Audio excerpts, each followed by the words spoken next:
Hello fellow anatomists, today we'll be covering Objective 10.1, which covers the parts of the clavicle, scapula, and proximal humerus. We'll start with the clavicle. I've recruited the help of my boyfriend Sean to help me demonstrate the surface projections of these bones. Here on Sean we can see the clavicle just underneath the skin. Here we can see where it meets the sternum, and over here we can see where it forms part of the acromioclavicular joint.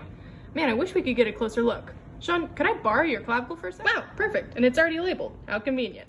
Here you can see the sternal end, which is more round, and here you can see the acromial end, which is more flat. You can see that posteriorly, this side is more concave.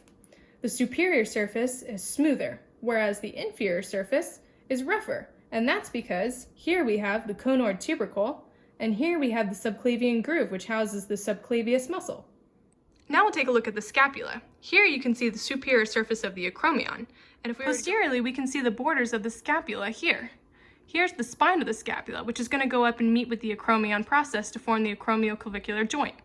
I wish we could take a closer look though. Hey Sean, could I borrow your scapula now? Gee, thanks. You're such a good sport. And this one's already labeled too. Awesome. Let's take a closer look. This is looking at the anterior portion of the scapula. There are 3 angles, 3 borders, 3 processes, and 4 fossa that we're going to take a look at.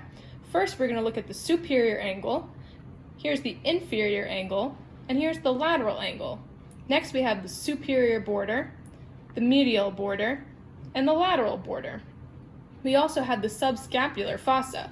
On the posterior side, we can see the infraspinous fossa and the supraspinous fossa.